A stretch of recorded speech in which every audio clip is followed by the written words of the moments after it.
कि परमेश्वर अपने लोगों को तेल से अभिषेक करता है और अलग कर लेता है अपनी सेवा के लिए। और यही काम परमेश्वर यीशु मसीह ने किया।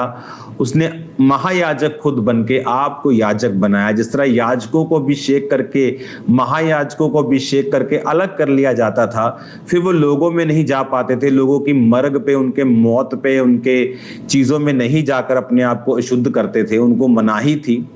याजक सिर्फ अपने माँ बाप, बेटा बेटी, भाई और बिन ब्याही बहन के मर्ग पे जा सकता था और किसी पे नहीं।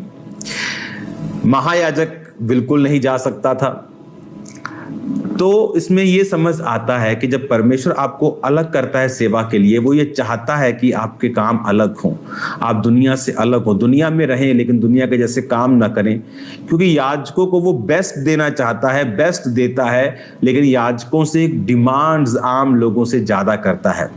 अगर आप याजक हैं, अगर आप परमेश्वर के सेवक हैं, वो आपको बेस्ट देगा, लेकिन परमेश्वर आपसे डिमांड्स करता है, अलग तरह की डिमांड्स करता है। इसलिए पौलुस ने कहा, मैं पौलुस प्रेरित जो परमेश्वर के सुसमाचार के लिए अलग किया गया हूं। अलग किया गया, अगर आप यूनानी भाषा में पढ़ेंगे तो उसका मतलब है कि सेट ऑफ बाय बाउंड्रीज, कि आपकी बाउंड्रीज ठहरा दी गई हैं, कि आपको मैंने दुनिया से अलग करके एक बहुत बड़े ग्राउंड में रख दिया है।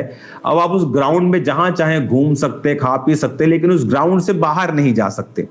तो मसीह में हमें आजादी है, हमें जाने आने खाने पीने की, लेकिन एक बाउंड्रीज के तहत। वो हम नहीं कर सकते, दुनिया कर सकती है।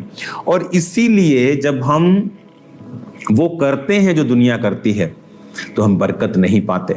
फिर हम अपने कर्मों से उस अलगताई का इनकार करते हैं। बोलेंगे, प्रभु मैं अपने आप को अलग करता हूं तेरी सेवकाई के लिए, मैं अपने आप को अलग करता हूं तेरे कामों के लिए, तेरी मर्जी को पूरा होने के लिए मैं अपने आप को अलग करता हूं।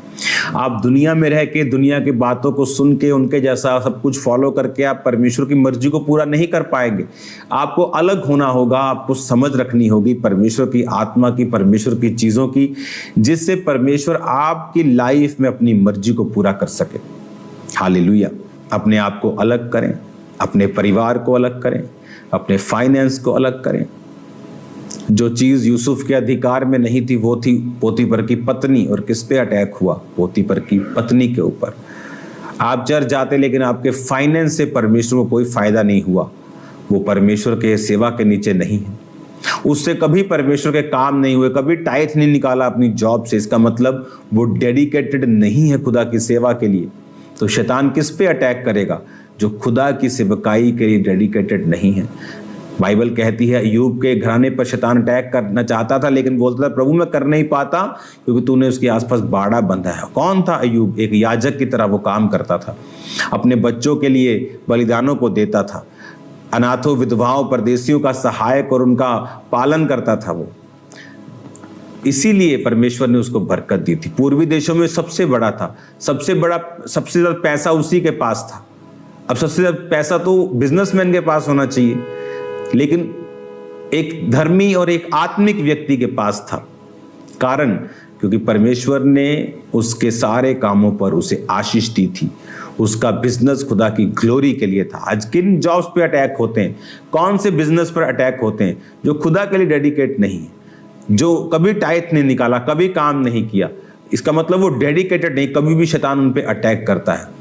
जो चीजें डेडिकेट हो गई, जो चीजें पवित्र हो गई, जिनको अलग कर दिया, वो शरीर हो, बच्चे हो, फाइनेंस हो, वो कुछ भी हो, तब परमेश्वर जो डेडिकेटेड चीजें हैं, जिसको आपने अलग कर दिया है परमेश्वर की सेवा के लिए, फिर वो आपको ब्लेस करता है।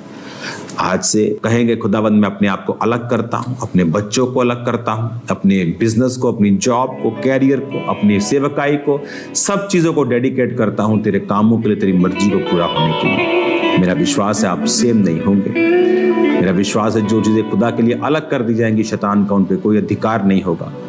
डिलीवरेंस आराम से हो जाएगी, हीलिंग आपकी बॉडी में एंटर करेगी, रास्ते खुलेंगे, डिवाइन हेल्पर्स प्रवेश करेंगे। अपने हाथों को उठाओ। पिता मैं तेरे नाम में इन्हें ब्लेस्ड घोषित करता हूँ, तेरे नाम में इन्हें आशीषित घोषित करता हूँ। आज से ये अलग है तेरी सेवकाई के लिए, शैतान का कोई अधिकार नहीं। शैतान को मैं डांटता हूँ, out in the name of Jesus. इनके लाइफ से, फैमिली से, इनके जीवनों से मैं इन्हें ब्लेस्ड घोषित करता हूँ। इनके शरीर चंगे हो जाएं, इनके फाइनेंस चंगे हों, इनके बच्चे खुदावंद बरकत पाएं, हर एक चीज में ये आगे बढ़े, डिवाइन हेल्पर्स रिलीज हो इनकी लाइफ में, ये बरकतों को पाएं, ये आत्मिक आशीषों को देखें, आगे बढ़ें। प्रभु यीशु मसीह के नाम में हम मांगते हैं, आमीन आमीन।